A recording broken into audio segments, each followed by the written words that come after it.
ഇടുക്കി രൂപതയുടെ ജനറൽ അച്ഛൻ മോൺസിഞ്ഞോർ ജോസ് കരിവേലിക്കൽ, നമ്മുടെ സ്വന്തം പ്രോട്ടോസ് ജെല്ലൂസ് ബഹുമാനപ്പെട്ട മോൺസിഞ്ഞോർ പയസ് മലക്കണ്ടത്തിൽ, സഹകാർമ്മികരെ, ആദരണീയരായ വൈദിക ശ്രേഷ്ഠരെ, ബഹുമാനപ്പെട്ട സിസ്റ്റേഴ്സ്, പ്രൊവിൻഷ്യൽസ്, പ്രിയപ്പെട്ട അപ്പച്ചൻ ഇഗ്നേഷ്യസ് ചേട്ടൻ, സഹോദരിമാർ, കുടുംബാംഗങ്ങളെ, പ്രിയപ്പെട്ട സഹോദരി സഹോദരന്മാരെ, ഫുട്ബോളിൻ്റെ കാലമാണല്ലോ. എല്ലാവരും അവരുടെ ടീമിന് വേണ്ടിയിട്ട് ഫാൻസായിട്ട് അവതരിക്കുകയും അവരുടെ ശുശ്രൂഷ മത്സരരംഗത്തേക്ക് കൊണ്ടുവരികയൊക്കെ ചെയ്യാറുണ്ട്. ഞാനൊരു പഴയ ഫുട്ബോൾ ചരിത്രം പറയുന്നു. 10 കൊല്ലം മുമ്പ് 2016 അന്ന് ഫുട്ബോളിൽ ഒളിമ്പിക്സിൻ്റെ കപ്പാണ് നടന്നുകൊണ്ടിരിക്കുന്നത്. ഒളിമ്പിക്സ് മെഡലിന് വേണ്ടിയിട്ട് ലോകകപ്പ് നടന്നപ്പോൾ സമ്മാനിതരായത് ബ്രസീൽ ടീമാണ്. ബ്രസീൽ ടീമിൻ്റെ ക്യാപ്റ്റനായിട്ട് അന്നുണ്ടായിരുന്ന ഇപ്പോഴത്തെ നെയ്മർ തന്നെയാണ്. ഫുട്ബോളിനെ പറ്റി പറയാനല്ല ഞാനിതെല്ലാം പറഞ്ഞു വരുന്നത്. നെയ്മർ ഒരു ബാൻഡ് അല്ലെങ്കിൽ ഒരു ടവൽ തലയിൽ പട്ടം കെട്ടിയിരുന്നു. അതിൽ അദ്ദേഹം എഴുതിയിരുന്നു 100% ജീസസ്, 100% ഈശോയുടേതാണ്. ഈ വിജയവും ഞാനും എൻ്റെ കളിയും എല്ലാം. ഒരു കളിക്കാരൻ അവനെ തന്നെ ദൈവത്തിൻ്റെ സ്വന്തമാണെന്ന് പറഞ്ഞ് പ്രതിഷ്ഠിച്ച് ലോകത്തോട് വലിയൊരു സുവിശേഷ പ്രഘോഷണം നടത്തി, അയാളുടെ ആ ഒരൊറ്റ ആക്ഷനിലൂടെ. സിസ്റ്റർ ഹേസലിറ്റ് ഈ സന്യാസ ജീവിതത്തിലൂടെ നമ്മളോട് എല്ലാവരോടും ഇന്ന് പറഞ്ഞിട്ട് പോകുന്നത് ഞാനും 100% ഈശോയുടേതായിരുന്നു. സ്വയം വിശുദ്ധീകരിച്ചുകൊണ്ടും മറ്റുള്ളവരെ വിശുദ്ധിയിലേക്ക് ആനയിച്ചുകൊണ്ടും ജീവിത വിശുദ്ധിയുടെ ആ പ്രാധാന്യം ഓർമ്മപ്പെടുത്തിക്കൊണ്ടുമൊക്കെ ഈ സിസ്റ്റർ നമ്മുടെ എല്ലാം കൂടെ ഇത്രയും നാൾ നടന്നു. 56 വയസ്സ്. 2 മാസം മുമ്പ് റിട്ടയർ ചെയ്ത് സന്യാസത്തിൻ്റെ കൂടുതൽ ഉത്തരവാദിത്തങ്ങളിലേക്ക് വരാനായിട്ട് ശ്രമിച്ച ഒരു കാലഘട്ടത്തിൽ അപകടത്തിൻ്റെ രൂപത്തിൽ ദൈവത്തിൻ്റെ ആത്മാവ് സിസ്റ്ററിനെ ദൈവസന്നിധിയിലേക്ക് കൊണ്ടുപോവുകയാണ് ചെയ്തത്. നമുക്കൊത്തിരി എക്സ്പ്ലനേഷൻസ് അതിനെപ്പറ്റിയൊക്കെ പറയാൻ കാണും. അതെല്ലാം അവിടെ നിന്നോട്ടെ. ആ എക്സ്പ്ലനേഷൻ ഓരോരുത്തർ അവരുടെ സ്വകാര്യ എക്സ്പ്ലനേഷനായിട്ട് മാത്രം കൂട്ടി വെച്ചാൽ മതി. ആളുകളെ വിശുദ്ധീകരിക്കുക എന്നുള്ള ആ ഒരു വലിയ ദൗത്യം സന്യാസത്തിൻ്റെയും പൗരോഹിത്യത്തിൻ്റെയും ഒക്കെ ഒരു അടിസ്ഥാന ദൗത്യമാണെന്ന് ഈ സിസ്റ്റർ നമ്മൾ എല്ലാ കാലത്തും ഓർമ്മിപ്പിച്ചിട്ടുണ്ട്. യോഹന്നാൻ്റെ സുവിശേഷം ഈശോയുടെ പുരോഹിത പ്രാർത്ഥനയാണ് 17-ാം അധ്യായം. അവിടെ പ്രാർത്ഥിച്ച് നമ്മൾ ഈശോ പറയുന്നൊരു കൊച്ചു കാര്യമുണ്ട്. ഇവർ സത്യത്താൽ വിശുദ്ധീകരിക്കപ്പെടേണ്ടതിന് ഞാൻ എന്നെ തന്നെ വിശുദ്ധീകരിക്കുന്നു. വലിയൊരു സംഭവമാണ്. ഇവിടെ ഇരിക്കുന്ന അച്ഛന്മാരും സന്യാസികളെല്ലാം സ്ഥിരം ചെയ്തുകൊണ്ടിരിക്കുന്ന കാര്യമാണ്. കുടുംബജീവിതക്കാർ അതിലേറെ ചെയ്തുകൊണ്ടിരിക്കുന്ന കാര്യമാണ്. നമ്മളതിനെപ്പറ്റി അവെയർ അല്ലെന്ന് മാത്രമേ ഉള്ളൂ. വിശുദ്ധിയിൽ നിർത്തുക എന്നുള്ള ഒരു ദൗത്യം എൻ്റെയും നിങ്ങളുടെയും വിളിയുടെ അടിസ്ഥാന ഭാവമാണ്. തെസ്സലോനിക്കയിൽ എഴുതുമ്പോൾ പൗലോസ് പുസ്തകം പറഞ്ഞിട്ടുണ്ടല്ലോ, അശുദ്ധിയിലേക്കല്ല വിശുദ്ധിയിലേക്കാണ് നമ്മൾ വിളിക്കപ്പെട്ടിരിക്കുന്നത്. ഇന്ന് അശുദ്ധിയുടെ കൂട്ടുകൂടുന്ന ആളുകളാണ് നമ്മളിൽ വലിയൊരു ശതമാനം. അത് യൗവനക്കാരുണ്ട്, ചെറുപ്പക്കാരുണ്ട്, നമ്മളും ഉണ്ട്, നിങ്ങളും ഉണ്ട്, എല്ലാവരും ഉണ്ട്. അപ്പോൾ വിശുദ്ധി ജീവിതത്തിൻ്റെ കൊണ്ട് എൻ്റെ ജീവിതത്തെ ഒന്ന് അടയാളപ്പെടുത്തി സമൂഹത്തിന് മുമ്പിൽ ഒരു വിശുദ്ധിയുടെ പരിമളം പരത്തിക്കൊണ്ട് പോകാനായിട്ടാണ് ഈ സിസ്റ്റർ നമ്മുടെ നാളുകൾ ഇത്രയും നാളും പരിശ്രമിച്ചതും വിജയിച്ചത്. ഒത്തിരി യുവജനങ്ങൾ അപ്പുറമൊക്കെ നിൽപ്പുണ്ട്. ഈ അമ്മ അവരെ സ്വാധീനിച്ച ഒരു അടിസ്ഥാന ക്വാളിറ്റി എന്ന് പറയുന്നത് ഒരു വിശുദ്ധ ജീവിതത്തെപ്പറ്റി ഈ അമ്മ അവരെ ഓർമ്മപ്പെടുത്തി. നിങ്ങളെ തന്നെ വിശുദ്ധീകരിക്കണം. തിയറിയും ക്ലാസ്സും അഭ്യാസങ്ങളും ഒന്നുമല്ല പറഞ്ഞു കൊടുത്തത്. ഒരമ്മയുടെ ഭാവത്ത് നിന്നുകൊണ്ട് ചെയ്യാൻ പറ്റുന്ന കാര്യങ്ങളൊക്കെ പറഞ്ഞ് ഒരു മാതൃത്വത്തോടുകൂടി കുട്ടികളെ ചേർത്ത് പിടിച്ച് 4 വർഷം യൗവനക്കാരുടെ കൂടെ നടന്നിട്ട് കളങ്കരഹിതമായ വിശുദ്ധ ജീവിതത്തിൻ്റെ അടയാളപ്പെടുത്തലാണ് അതെന്ന് അവരെ ബോധ്യപ്പെടുത്തി, സമൂഹത്തെയും ബോധ്യപ്പെടുത്തി, തൻ്റെ സന്യാസ സമൂഹത്തെയും ബോധ്യപ്പെടുത്താൻ ഈ പ്രിയപ്പെട്ട സിസ്റ്റർ ഹേസലിറ്റിന് സാധിച്ചെന്ന് പറയുന്നതിൽ ഏറെ അഭിമാനവും സന്തോഷമുണ്ട്. അപ്പോൾ വിശുദ്ധ ജീവിതത്തിൻ്റെ ആധികാരികത എന്ന് പറയുന്നത് ഡ്യൂപ്ലിസിറ്റി ഇല്ലാതിരിക്കുക എന്നുള്ളതാണ്. അറിയാമല്ലോ, വാക്കിൽ ഒന്ന്, പ്രവൃത്തിയിൽ വേറൊന്ന്. അതാണ് നമുക്കെല്ലാം പിഴവ് പറ്റുന്നത്. ഡ്യൂപ്ലിക്കേറ്റായി പോയി കഴിഞ്ഞാൽ പിന്നെ നമുക്ക് അതിന് മാർജിനൊന്നുമില്ല, വിലയുമില്ല, മാർക്കറ്റും ഇല്ല. വിശുദ്ധ ജീവിതത്തിൻ്റെ മാർക്കറ്റിൽ വളരെ വിലയോടുകൂടി ഈ ജീവിതകാലം മുഴുവൻ തന്നെ ജീവിച്ചു കൂട്ടി, ഈ ചാനലുകാരൻ്റെ ഭാഷയിൽ പറഞ്ഞാൽ തിരുവസ്ത്രവും ധരിച്ച് തിരുസ്വരൂപമായിട്ട് അതിൻ്റെ ഉള്ളിൽ കഴിഞ്ഞ് വിശുദ്ധിയുടെ പരിമളം ഈ അമ്മ വരുത്തിക്കൊണ്ട് കടന്നുപോയിരിക്കുകയാണ്. നമ്മുടെ എല്ലാം ജീവിതയാത്രയിൽ നമുക്ക് ഓർമ്മിക്കാവുന്ന ഒരു കൊച്ച് പഴയ നിയമം പറയുകയാണ്. ഉൽപ്പത്തി പുസ്തകം 18-ാം അധ്യായം നമ്മൾ വായിക്കുന്ന ദൈവം തമ്പുരാനും അബ്രാഹവുമായിട്ടൊരു ഡയലോഗുണ്ട്. വിശുദ്ധിയെപ്പറ്റിയുള്ള ചർച്ച, അതുകൊണ്ട് ഞാൻ ഇവിടെ കോട്ട് ചെയ്യാൻ ഇഷ്ടപ്പെടുന്നു. സോദോം നശിപ്പിക്കാനാണ് ദൈവം തീരുമാനിച്ചിരിക്കുക. അവിടെ അശുദ്ധി പെരുകി, ജനം സർവ്വപ്രമാണങ്ങൾ ലംഘിച്ചുകൊണ്ട് ജീവിക്കുകയാണ്. അബ്രാഹം ദൈവത്തിൻ്റെ പ്രിയപ്പെട്ടവൻ, തിരഞ്ഞെടുക്കപ്പെട്ടവൻ, വിശ്വാസത്തിൽ നമ്മുടെ പിതാവ്, ലോകത്തിൻ്റെ പിതാവ്, ഇന്നും എന്നും പിതാവ്. അപ്പോൾ അബ്രാഹാം പിതാവ് ദൈവത്തോട് ചോദിക്കുകയാണ്, ഒരു 50 നീതിമാന്മാരെങ്കിലും ഉണ്ടെങ്കിൽ ഈ നാടൊന്ന് നശിപ്പിക്കാതിരിക്കാവോ?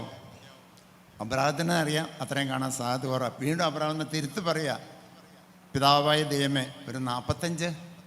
വീണ്ടും അബ്രാഹത്തിന് സങ്കടം, അതുപോലും ഇല്ലെന്ന് അദ്ദേഹത്തിന് ബോധ്യമുണ്ട്. 35, അവസാനം 10 നമുക്ക് എല്ലാവർക്കും കഥ അറിയാം. 10 നീതിമാന്മാരെങ്കിലും ഉണ്ടെങ്കിൽ ഞാൻ നശിപ്പിക്കുകയില്ല എന്ന് ദൈവം അബ്രാഹത്തിന് വാക്ക് കൊടുക്കുകയാണ്. പക്ഷെ അബ്രാഹത്തിനൊന്നും പറയാനുണ്ടായില്ല. ആ നാട് നശിച്ചു. കാരണം അശുദ്ധിയിൽ അത് കൂപ്പുകുത്തി തളർന്ന് തകർന്ന് തരിപ്പണമായി പോയതാണ്. ഈ നാടും നഗരവും ഒക്കെ നമ്മളെ പിടിച്ചു നിൽക്കുമ്പോൾ നമുക്കൊക്കെ അഭിമാനിക്കാവുന്ന ഒരു കാര്യം, നമ്മുടെ വീട്ടിൽ കുറേ നല്ല അമ്മച്ചിമാരുണ്ട്, വിശുദ്ധിയോട് ജീവിക്കുന്നവർ. ഈ സന്യാസ ഭവനങ്ങളിൽ 100% കറിയേറ്റ സന്യാസം ജീവിക്കുന്ന സന്യാസിനിമാരുണ്ട്. അത് സഭയുടെ അഭിമാനമാണ്. വിശുദ്ധിയോടെ ബലിയർപ്പിച്ച് തൻ്റെ ജനത്തിന് വേണ്ടി അർപ്പണം ചെയ്യുന്ന പുരോഹിത ശ്രേഷ്ഠന്മാരുടെ ഇരിപ്പുണ്ട്. ഇവരൊക്കെയാണ് ഈ നാട് പിടിച്ചു നിർത്തുന്നത്. നമുക്ക് പൊളിറ്റിക്കൽ പവറൊന്നുമില്ല, വാഗ്വാചാതുര്യങ്ങളൊന്നുമില്ല. പൗലോസ് പറഞ്ഞ മാതിരി എനിക്ക് വാഗ്വിലാസമൊന്നും പറയാൻ അറിവില്ല. യേശുക്രിസ്തുവിൻ്റെ സുവിശേഷം ഞാൻ കൃത്യമായിട്ട് പറയും. അത് ബാഹ്യമായ പ്രൗഢിയുടെ മോടിയുടെ ഒന്നും ബലത്തിലല്ല. ദൈവം എന്നെ ഏൽപ്പിച്ചിട്ട് ജോലി ഞാൻ പൂർത്തിയാക്കുകയാണ്. ഈ വിശുദ്ധ ജീവിതത്തിൻ്റെ അടയാളപ്പെടുത്തലിന് നമുക്കൊരു മുന്നേ പോയ ഒരു കൊച്ചു സഹോദരിയെ പറ്റി പറയാൻ വേണ്ടി ഈ ആമുഖഭാഗം ഞാൻ പറഞ്ഞത് മാത്രമേ ഉള്ളൂ. വിശുദ്ധിയിലേക്കുള്ളൊരു മടക്ക യാത്രയ്ക്ക് നമ്മളെയൊക്കെ ഈ കൊച്ചു സിസ്റ്റർ ഇന്ന് വിളിക്കുന്നുണ്ട്, ആഹ്വാനം ചെയ്യുന്നുണ്ട്, നിർദ്ദേശിക്കുന്നുണ്ട്. ചെവി കൊടുക്കാം, പ്രാർത്ഥിക്കാം. യൗവനക്കാരികളൊക്കെ സിസ്റ്റർ നല്ലവളായിരുന്നു മാത്രം പറഞ്ഞാൽ പോരല്ലോ, ഞാൻ നല്ലവനാകണം, ഞാൻ നല്ലവളാകണം. അതാണ് നമ്മുടെ തീരുമാനം. ആ തീരുമാനത്തിൽ നിങ്ങളെ ബലപ്പെടുത്താനായിട്ട് ഈ അമ്മയുടെ ഏർപാട് നിങ്ങൾക്കൊരു നിമിത്തമാകട്ടെ, ഉത്തേജനം തരട്ടെ, സന്യാസിന്മാർക്കൊരു പ്രചോദനമാകട്ടെ ഞാൻ ആഗ്രഹിക്കുകയാണ്. നമുക്കെല്ലാം അറിയാവുന്ന പോലെ ചിരിക്കാത്തൊരു മുഖത്തോടുകൂടി സിസ്റ്ററിനെ ആരും കണ്ടിട്ടുണ്ടാവില്ല. ഞാനും കണ്ടിട്ടില്ല. കോളേജിലെ കാലം മുതൽ അറിയാവുന്ന ഒരാൾ. ഊന്നുകിൽ ചെന്നപ്പോൾ ഞാൻ മാനേജർ, സിസ്റ്റർ അവിടെ ടീച്ചർ. വർഷങ്ങളായിട്ടുള്ള പരിചയത്തിലും ബന്ധത്തിലുമൊക്കെ ഞാനിവിടെ നിൽക്കുന്നത്. ആ കാലങ്ങളിലെല്ലാം എവിടെയൊക്കെ എന്തൊക്കെയോ സിസ്റ്ററിന് ചെയ്യാനുണ്ടായിരുന്നു അതെല്ലാം നന്നായിട്ട് ചെയ്ത് ഒരു ചെറു പുഞ്ചിരിയോടുകൂടെ വരുമ്പോഴേ തന്നെ നമ്മൾ ഹൃദ്യമായിട്ട് സ്വീകരിക്കും. നമ്മളൊക്കെ ഗൗരവക്കാരായിപ്പം അറിയാമല്ലോ. നമ്മുടെ യൗവനക്കാരുടെയൊക്കെ മുഖം തെളിഞ്ഞ കാണണമെങ്കിൽ വലിയ മല്ല. പള്ളിയിലൊക്കെ ഓരോരുത്തരും ഓരോ കാര്യത്തിന് വരുമ്പോൾ ഞാൻ തന്നെ ചിലരോട് സ്നേഹത്തോടെ ചോദിച്ചാൽ നീ എന്തിനാ ഇത്രയും ഗൗരവത്തിൽ നിൽക്കുന്നേ? എന്തോ അവരൊരു ഗൗരവത്തിൽ അവരെ തന്നെ അങ്ങ് അടിച്ച് പ്രതിഷ്ഠിച്ചിരിക്കുക. എനിക്ക് ഒറ്റപ്പെടലിൻ്റെ ഒരു ഗൗരവമെന്ന് എൻ്റെ വിചാരം. അവരൊക്കെ പലരും ഒറ്റപ്പെട്ടായിരിക്കണം. ഈ കമ്പ്യൂട്ടറും തോണ്ടി മൊബൈലും തോണ്ടി മുറിയിലടച്ച് കമ്മ്യൂണിക്കേഷനൊന്നും കുറഞ്ഞു പോകുന്നൊരു തലമുറയിൽ നമ്മളൊക്കെ ജീവിക്കുക. അപ്പോൾ അവിടെയൊക്കെ ഈ സിസ്റ്റർമാരെ പറ്റിയുള്ള ഈ സിസ്റ്ററിനെ പോലെയുള്ള നല്ല കരുത്തുള്ള സാന്നിധ്യങ്ങൾ ദൈവത്തിൻ്റെ ചൈതന്യത്തോടുകൂടി ചിരിച്ച് അവരെയൊക്കെ ഒന്ന് അഭിസംബോധന ചെയ്ത് അവർക്ക് വേണ്ടിയിട്ട് ജീവിച്ചും അവരുടെ കൂടെ നടന്നുമൊക്കെ അവരെ ബലപ്പെടുത്തിയ ഒരമ്മ. അപ്പോൾ സാന്നിധ്യത്തിൻ്റെ സന്തോഷം വലിയൊരു പ്രശ്നമാണ് ഇന്നത്തെ. നമ്മൾ ഇവിടെ ഇരിക്കുന്ന അപ്പച്ചന്മാരും അമ്മച്ചമാരും ചിന്തിച്ചോ, എൻ്റെ കൂടെ ചിന്തിച്ചോ, ഭർത്താവ് കയറി വരുമ്പോൾ ആർ യു ഹാപ്പി? ഭാര്യ എവിടെയെങ്കിലും പോയിട്ട് വീട്ടിലേക്ക് വരുമ്പോൾ ഭർത്താവ് ചോദിക്കണം am I happy with my wife? അല്ലെങ്കിൽ നമുക്ക് എവിടെ സ്പെല്ലിംഗ് മിസ്റ്റേക്ക് ഉണ്ട്. പുറത്ത് പോയിട്ട് വരുന്ന സന്യാസിനെ സന്തോഷത്തോടെ സ്വീകരിക്കുന്ന മദർ സുപ്പീരിയർ ആണോ? Then the sister is okay, mother is also okay. നമ്മൾ മറ്റിടത്തുകൂടെ ഹാപ്പിനെസ് കൊടുക്കാനാണ് നമ്മളിവിടെ ദൈവം ആക്കിയിരിക്കുന്നത്. വഴക്കടിക്കാനും ചണ്ട കൂടാനും തല്ലിപ്പിരിയാനും ബഹളം ഉണ്ടാക്കാനും ഡിവോഴ്സിന് കേസ് പറയാനൊന്നുമല്ല. ദൗത്യം എന്താണ്? എൻ്റെ നാമത്തിൽ ഒന്നിച്ച് ജീവിക്കുക. സമൂഹമായിട്ട് സന്യാസിൽ ജീവിക്കുന്നു, കുടുംബമായിട്ട് നമ്മൾ സമൂഹത്തിൽ ജീവിക്കുന്നു. അതിനെല്ലാം നേതൃത്വം കൊണ്ട് പുരോഹിത ശ്രേഷ്ഠന്മാർ ദേവാലയങ്ങളിൽ വിശുദ്ധിയോടെ വിലയർപ്പിച്ച് ഇവർക്കെല്ലാം നേതൃത്വം കൊടുത്തുകൊണ്ട് അവിടെ ജീവിക്കുന്നു. വലിയൊരു കൂട്ടായ്മ. ഈ സഭയുടെ വലിയ കൂട്ടായ്മയിൽ ഈ സിസ്റ്ററിനെ കണക്കുള്ള സാന്നിധ്യങ്ങൾ നമുക്ക് വെല്ലുവിളി തന്നെയാണ്. ആ വെല്ലുവിളി നമ്മൾ ഏറ്റെടുക്കണമെന്നാണ് എല്ലാവരും സ്നേഹപൂർവ്വം പാർപ്പിക്കാനുള്ളത്. നമ്മുടെ സാന്നിധ്യം മറ്റുള്ളവർക്കൊരു സന്തോഷമാകട്ടെ.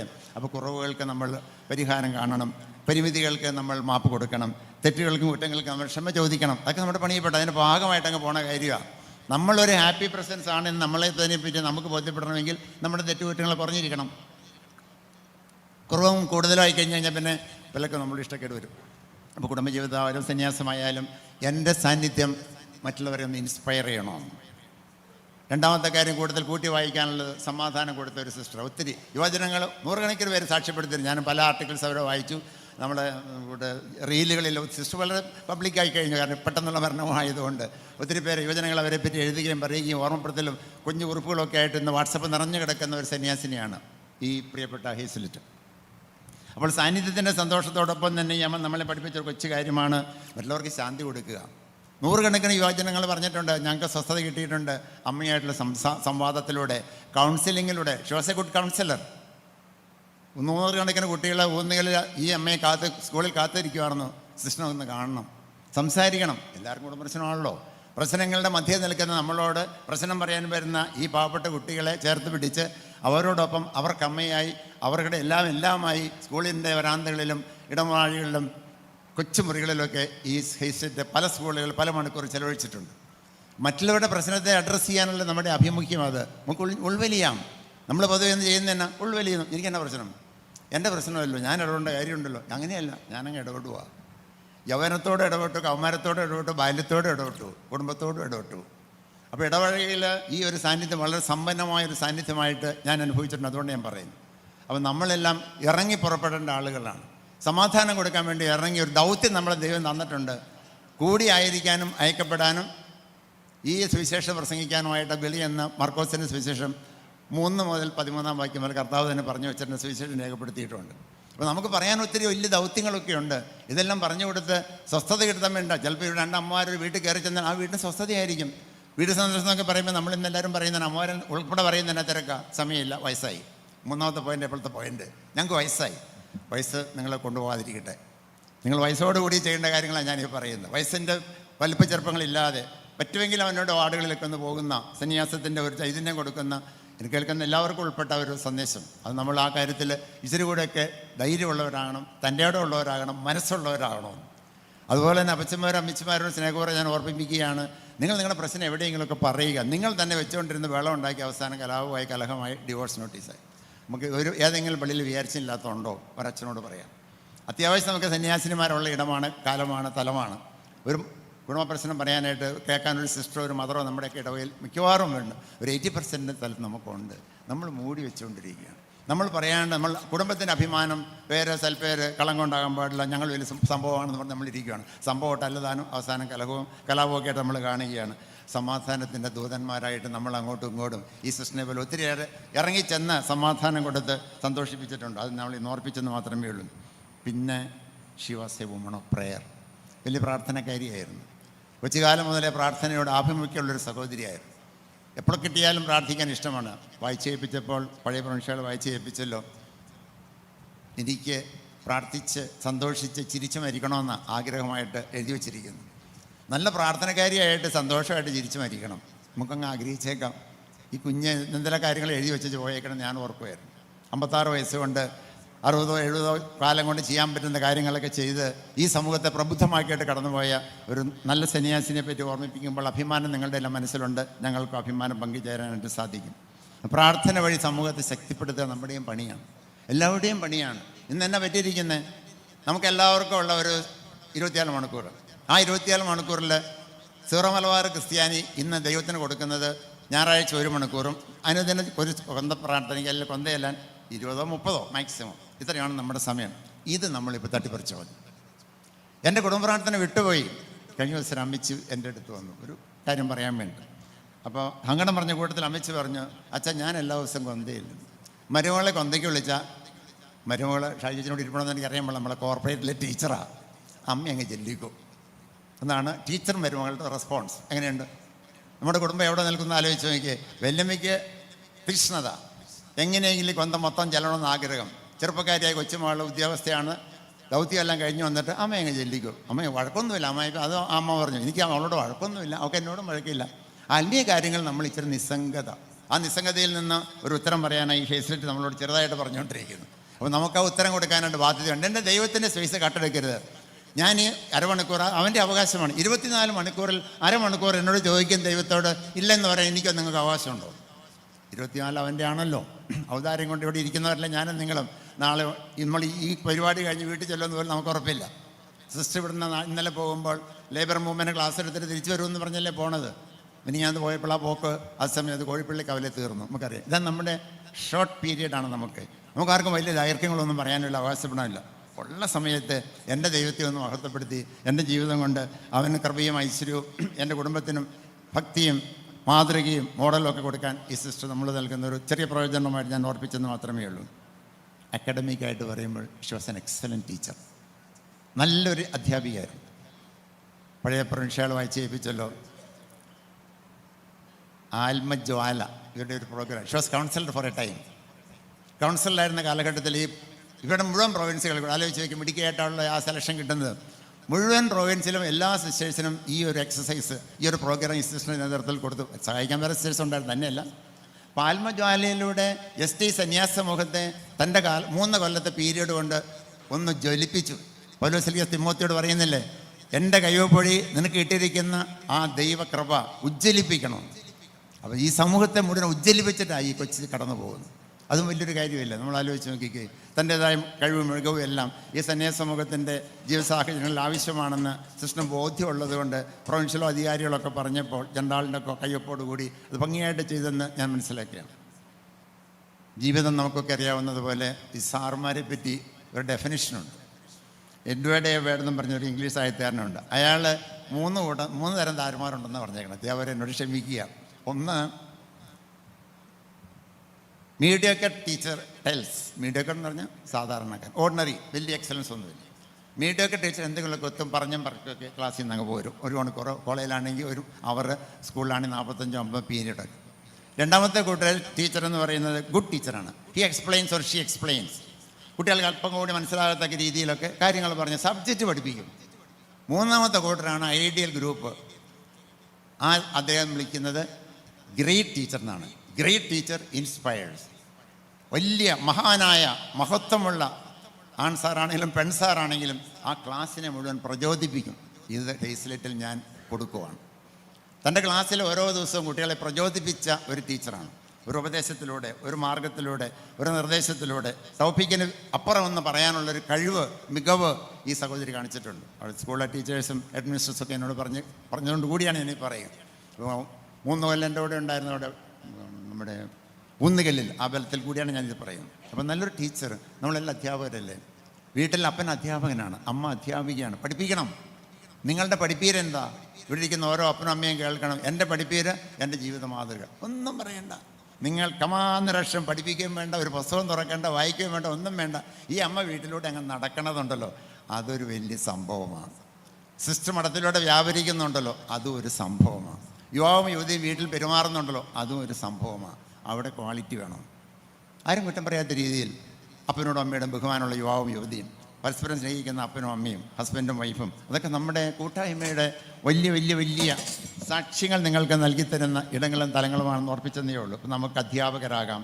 ഈ വലിയ സിസ്റ്ററിൻ്റെ, ഈ ചെറിയ സിസ്റ്ററിൻ്റെ മാതൃകയിൽ അത് നമുക്കൊരു ചലഞ്ചായിട്ട് സ്വീകരിക്കാം. അവസാനമായിട്ട് പറയുന്ന കാര്യം, ഈ ബഹുമാനപ്പെട്ട സിസ്റ്റർ ഹേസ്ലെറ്റ് പരിമളം പരത്തിയ ഒരാളാണ്. ജീവിതം കൊണ്ട് പരിമളം പരത്തി. പരിമളം പരത്തുക എന്നുള്ളത് നമ്മുടെ എല്ലാ ഉത്തരവാദിത്വമാണെന്ന് യോഹന്നാൻ 12:1 മുതലുള്ള വാക്യങ്ങളിൽ കർത്താവ് വിശേഷം പറഞ്ഞു വെച്ചിട്ടുണ്ട്. യോഹന്നാൻ്റെ സുവിശേഷത്തിലൂടെ മറിയം സുഗന്ധ തൈലമുള്ള കുപ്പിയുമായിട്ട് വന്ന് യേശുവിൻ്റെ ചാരത്തിരുന്ന് പാദങ്ങളിൽ പൂശി തലമുടി കൊണ്ട് തുടച്ച് പരിസരം മുഴുവൻ സുഗന്ധപൂരിതമായി എന്ന വചനം പറയുക. അപ്പോൾ യൂദാസിൻ്റെ ചെറിയ ഇളക്കം. യൂദാസ് പറഞ്ഞു, ഇന്ന് 300 ദിനാർക്ക് വിൽക്കേണ്ടതില്ല, എന്നെ പൊക്കറിച്ചറായി കാണിക്കുന്നത്, പാവപ്പെട്ടവൻ്റെ കാശില്ല, ചുമ്മാ ഒഴിച്ചു കളയാനുള്ളതാണ്. യോഹന്നാൻ തന്നെ ഉത്തരം കൃത്യം പറഞ്ഞു. അവൻ കള്ളനായിരുന്നുകൊണ്ടും പണസഞ്ചി അവൻ്റെ കയ്യിലായിരുന്നുകൊണ്ടും അതിൽ വീഴുന്നിൽ അവൻ എടുത്തിരുന്നതുകൊണ്ടും അവൻ അങ്ങനെ പറഞ്ഞതാണ്. അതിന് വലിയ വിലയൊന്നും ആരും കൊടുത്തില്ല, ഇന്നും കൊടുക്കുന്നുമില്ല. ഒഴിച്ചു കളഞ്ഞ ജീവിതങ്ങളായിരിക്കുന്ന എല്ലാ സന്യാസ പൗരോഹിത്യ സാന്നിധ്യങ്ങൾ ഇവിടെ ഉള്ളവർ ഈ സമൂഹത്തിന് വേണ്ടി ഒഴിച്ചു കളഞ്ഞവരാണ്. ഈ സമൂഹത്തിൽ സുഗന്ധം വരുത്താൻ വേണ്ടി തങ്ങളുടെ ജീവിതം സമർപ്പിച്ചവരാണ്. സമർപ്പിതരെന്നാണല്ലോ സിസ്റ്റേഴ്സിനെ വിളിക്കുക. സമർപ്പിക്കപ്പെട്ടിരിക്കുകയാണ്. യേശു ക്രിസ്തുവിന് സമർപ്പിതരാണ് സുഗന്ധം വരുത്താനായിട്ട്. സുഗന്ധം വരുത്തിക്കൊണ്ട് നമ്മുടെ സന്യാസത്തെ നമ്മൾ കളർഫുള്ളാക്കുക എന്നുള്ളതാണ് നമ്മുടെ ചലഞ്ച്. ഹേസ്ലെറ്റിനത് പറ്റി. ആരും കുറ്റം പറഞ്ഞില്ല, ആരും പരിഭവം പറഞ്ഞില്ല, ആരും കാര്യമായിട്ട് ആരോപണങ്ങളൊന്നും ഉണ്ടായിട്ടില്ല. അപ്പോൾ പരിമളം പരത്തുക എന്നുള്ള ഒരു ലാസ്റ്റ് ഒരു ദൗത്യം കൂടി അമ്മ നമ്മൾ ഏൽപ്പിച്ചിട്ട് പോവുകയാണ് ചെയ്തത്. ക്ലാസ്സിൽ പരിമളം പരത്തി, ഇടവകയിൽ പരിമളം പരത്തി, കമ്മ്യൂണിറ്റിയിൽ പരിമളം പരത്തി, മദർ സുപ്പീരിയറായിട്ട് കൂട്ടത്തിൽ പരിമളം പരത്തി. അപ്പോൾ പരിമളം പരത്തുക എന്നുള്ള ദൗത്യമാണ് ഈ വലിയ ദിവസം നമ്മൾ ഓർമ്മിക്കേണ്ടത്. ഈ അമ്മയുടെ അല്ലെങ്കിൽ ഈ കൊച്ചിൻ്റെ വേർപാടിൽ ദുഃഖിതരായിരിക്കും നമുക്കെല്ലാം ഉള്ള ചിന്തയെന്ന് ഞാൻ വിചാരിക്കുക. പ്രിയപ്പെട്ട അപ്പച്ചനോടും കുടുംബാംഗങ്ങളോടും ആശ്വാസം പറയാൻ വാക്കുകളൊന്നുമില്ല. സുവിശേഷം പറയുന്ന ഒരു കൊച്ചാശ്വാസം മാത്രം. യോഹന്നാൻ 14:1 മുതൽ വായിക്കാം. നിങ്ങളുടെ ഹൃദയം അസ്വസ്ഥമാകേണ്ട, ദൈവത്തിൽ വിശ്വസിക്കുവാൻ, എന്നിലും വിശ്വസിക്കുവാൻ. നിങ്ങൾക്ക് വഴിയൊരുക്കാനാണ് ഞാൻ പോകുന്നത്. ഞാൻ പോയി നിങ്ങൾക്ക് സ്ഥലമൊരുക്കി കഴിയുമ്പോൾ ഞാനായിരിക്കുന്നിടത്ത് നിങ്ങളും ആയിരിക്കേണ്ടതിന് ഞാൻ വന്ന് നിങ്ങളെ കൂട്ടിക്കൊണ്ടുപോകും. ഈ ഒരു വാക്കിലാണ് നമുക്ക് ഇഷ്ടക്കേട്. ഞാൻ വന്ന് കൂട്ടിക്കൊണ്ടു പോകും. എപ്പോഴാണ്? അവൻ്റെ സൗകര്യത്തിന്, നമ്മുടെ സൗകര്യത്തിനല്ല. ഇതൊന്ന് വിശ്വസിക്കാവോ? ഹേസ്ലെറ്റിന് 56 വയസ്സ് ദൈവം പറഞ്ഞു, സമയമായി പാവം വന്നു, അത് അപകടത്തിൻ്റെ രൂപത്തിൽ അവൻ കൂട്ടിക്കൊണ്ടുപോയി. യെസ് ലോഡ് എന്ന് പറയാൻ നമുക്കെല്ലാം ശ്രമിക്കാം. നമ്മൾ പറയാം, ഇത്രയും ദൂരം വർഷങ്ങൾ സേവനം ഉണ്ടായിരുന്നു, മിടുക്കിയല്ലായിരുന്നു, ഹെൽത്തി അല്ലായിരുന്നു, സമൂഹത്തിൽ വളരെ അറിയപ്പെട്ട ഒരു സിസ്റ്റർ അല്ലായിരുന്നു. ഇതെല്ലാം ശരി തന്നെ. The Lord wanted to be with him. ഇപ്പം നമുക്കെന്നാ പറയാനിരിക്കുന്നത്? നമുക്കെന്നെ ചോദ്യോത്തരത്തിന് ഇവിടെ സ്കോപ്പില്ലല്ലോ. നമ്മളിപ്പോൾ പത്രം വായിക്കുന്ന കുട്ടികൾ കാരണന്മാരൊക്കെയുള്ള 50 കാര്യം മരിക്കുന്നു, 40 കാര്യം മരിക്കുന്നു, 10 കാര്യം മരിക്കുന്നു, ഉദരത്തിൽ മരിക്കുന്നു, ഇതെല്ലാം നമ്മൾ കാണുന്നു. യേസ് എന്ന് പറയാനുള്ള ഒരു വിശ്വാസം. അതുകൊണ്ട് കർത്താവ് ആദ്യം പറഞ്ഞത് നിങ്ങളുടെ ഹൃദയം അസ്വസ്ഥമാകേണ്ട. പിന്നത്തെ പോയിൻ്റ് എന്നാ? ദൈവത്തിൽ വിശ്വസിക്കുക, എന്നിലും വിശ്വാസമാണ് ഇതിനുള്ള ഉത്തരം. വേറൊരു ഉത്തരവ് ഇതിന് ആർക്കും തരാനില്ല. ഒരു ശാസ്ത്രജ്ഞനും തരുകയില്ല, ഒരു പുരോഹിതനും തരാനില്ല, ഒരു സയൻറ്റിസ്റ്റും തരാനില്ല. നമ്മുടെ ഉത്തരം എൻ്റെ ദൈവം തൻ്റെ മഹത്വത്തിൻ്റെ സമ്പന്നതയിൽ നിന്ന് യേശു ക്രിസ്തു വഴി ആവശ്യമുള്ളതെല്ലാം നമുക്ക് തന്നോളും. ജീവിക്കുന്നവരായ നമുക്ക് പൗലോസ് അപ്പോസ്തലൻ്റെ ആശ്വാസം ഇതാണ്: എൻ്റെ ദൈവം തൻ്റെ മഹത്വത്തിൻ്റെ സമ്പന്നതയിൽ നിന്ന് യേശു ക്രിസ്തു വഴി നിങ്ങൾക്കെല്ലാം തരും, വീടുകാർക്കെല്ലാം തരും, ഈ സന്യാസ സമൂഹത്തിനെല്ലാം തരും, കൂട്ടുകാരന്മാരായ യുവജനങ്ങൾക്ക് തരും, നിങ്ങൾക്ക് ദൈവം തരും. ആ ഒരു ബലത്തിൽ നമുക്ക് ഈ വചന സന്ദേശം അവസാനിപ്പിക്കാമെന്ന് ഞാൻ വിചാരിക്കുകയാണ്. നീതിമാൻ്റെ ആത്മാവ് ദൈവകരങ്ങളിലാണ്, ഒരു ഉപദ്രവവും അവരെ സ്പർശിക്കുകയില്ല എന്നാണ് ജ്ഞാനത്തിൻ്റെ പുസ്തകം 3:1 പറയുക. അതാണ് സമാപനം. നീതിമാൻ്റെ ആത്മാവ് ദൈവസന്നിധിയിൽ സേഫ് ആൻഡ് സൗണ്ടാണ്. ഈ ആത്മാവിന് വേണ്ടി പ്രാർത്ഥിക്കാം. കുറവുകളും പോരായ്മകളുള്ള ഒരു ജീവിതമാണല്ലോ എൻ്റെയും നിങ്ങളുടേതും. ആ കുറവുകളെല്ലാം ദൈവസന്നിധിയിൽ ബലികർപ്പണത്തിലൂടെ, സന്യാസഭവനത്തിലെ പ്രാർത്ഥനകളിലൂടെ, കബറിങ്ങിലുള്ള ശുശ്രൂഷകളിലൂടെ, തുറന്നു വരുന്ന സമാപന ശുശ്രൂഷകളെല്ലാം ദൈവം ഈ പാവനാത്മാവിന് നിത്യശാന്തി നൽകട്ടെ എന്ന് നമുക്ക് ആഗ്രഹിക്കാം, പ്രാർത്ഥിക്കാം. പ്രിയപ്പെട്ട ഇഗ്നേഷ്യസ് അപ്പച്ചനെയും സഹോദരങ്ങളെയും സിസ്റ്ററിനെയും, പ്രത്യേകിച്ച് ഈ കമ്മ്യൂണിറ്റിയിലെ അമ്മമാരെയും സഹോദരിമാരെയും ഈ സമൂഹത്തിൻ്റെ പ്രൊവിൻഷ്യൽ കൊച്ചുറാണി സിസ്റ്ററിനെയും എല്ലാവരുടെയും പേരുള്ള അനുശോചന പ്രാർത്ഥനയും അറിയിക്കുന്നു. ബലിയർപ്പിച്ച് ഈ ആത്മാവിൻ്റെ നിത്യശാന്തിക്ക് വേണ്ടി നമുക്ക് പ്രാർത്ഥിക്കാം. ദൈവം നമ്മളെ അനുഗ്രഹിക്കട്ടെ. നമുക്കെല്ലാവർക്കും വിശ്വാസത്തോടും പ്രതീക്ഷയോടും കൂടെ നിന്ന് കർത്താവേ, അങ്ങയോട് ഞങ്ങൾ യാചിക്കുന്നു